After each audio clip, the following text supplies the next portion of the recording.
Senhoras e senhores, meninos e meninas, dando o prosseguimento aos causos, hoje vamos narrar a história acontecida lá em meados do século passado na cidade de Itapecerica.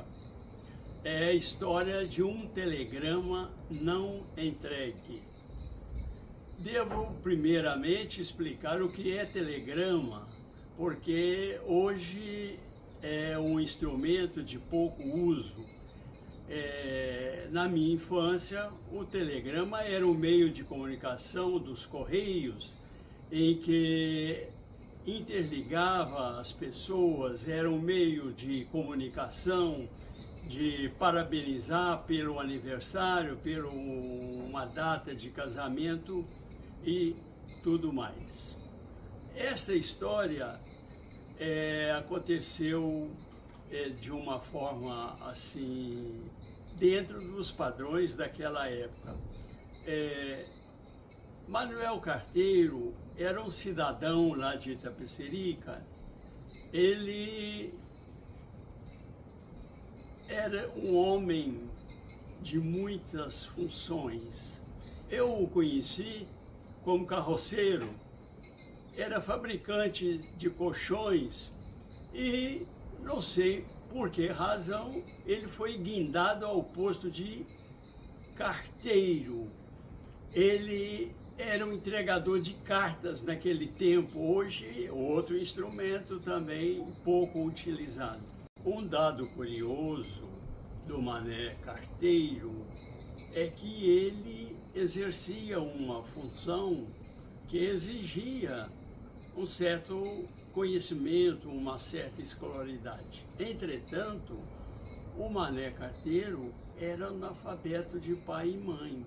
Ele, como entregador de cartas, tinha muita dificuldade. Lembro muito bem, quando criança, o Mané Carteiro dirigia a nós, querendo saber o nome da pessoa, do destinatário da carta, ou do telegrama, e alegava ele que não estava enxergando bem. Então pedia, os meninos já na escola, pedia a eles que desse o nome da pessoa. Por exemplo, José Maria de Araújo. Ele falou, sim, eu não estou enxergando bem e tal. Bom, contudo, ele desempenhou essa função muito tempo.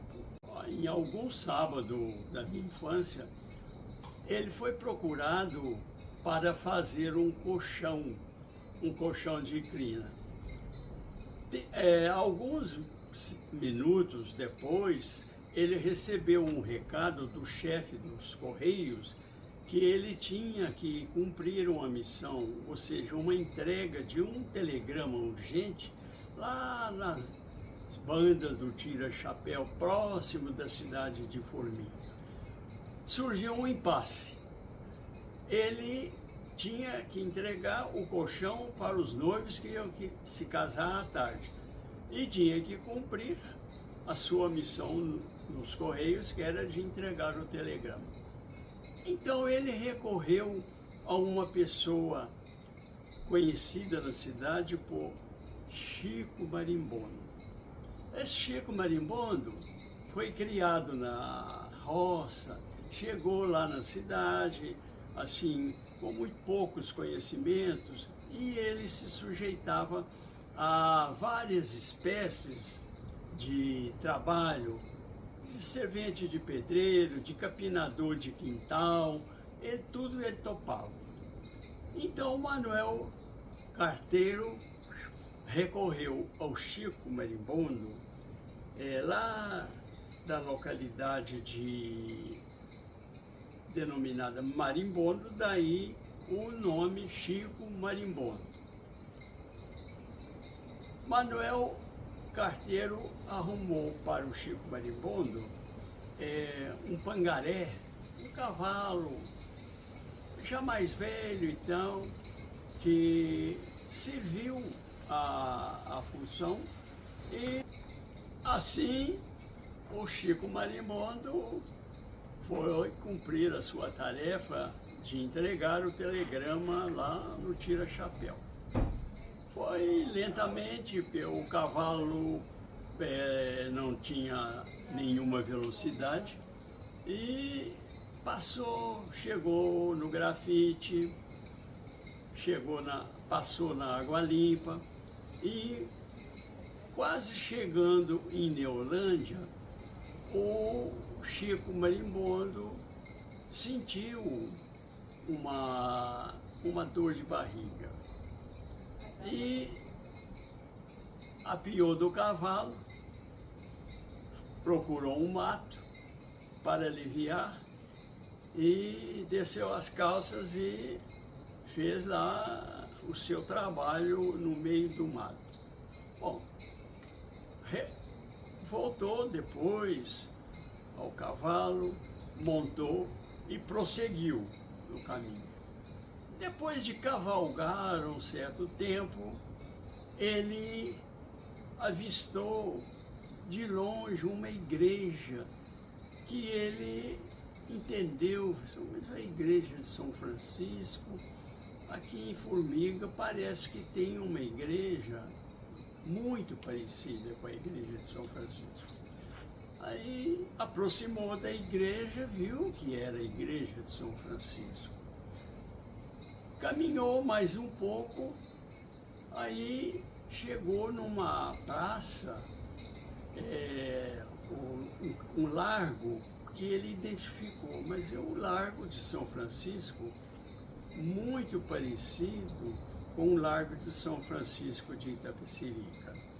Mas caminhou a cavalo, ele tinha que entregar o telegrama, foi caminhando. Viu um alfaiate fazendo roupa, ele entendeu que era muito parecido com o Aquiles alfaiate, lá do Largo de São Francisco. Ele foi interessante, Formiga parece muito com Itapecerica, e prosseguiu. Mas já adiante viu um homem alto, pensou consigo, gente, mas aquele homem parece o Benedito Bamba, ele é tão alto quanto o Benedito Bamba. Então, foi caminhando, entrou numa rua e tinha uma ponte. Chico Marimbondo raciocinou com seus botões. Mas essa ponte parece a ponte do João Mesquita, lá em Itapecerica, sobre o Rio Vermelho. Será que em Formiga tem uma ponte também do João Mesquita? Prosseguiu o cavalo andando lentamente e tal. Poucos metros para frente, à esquerda avistou um bar. Ele falou, este bar parece o bar do Miguel do Chico Turco. Eu acho que na hora, depois que eu terminar a minha tarefa, eu venho cá tomar uma cachaça. E prosseguiu. Atravessou os trilhos da ferrovia e, a certa distância, avistou a Casa Rios. De frente à Casa Rios, um homem carregava nos ombros um colchão.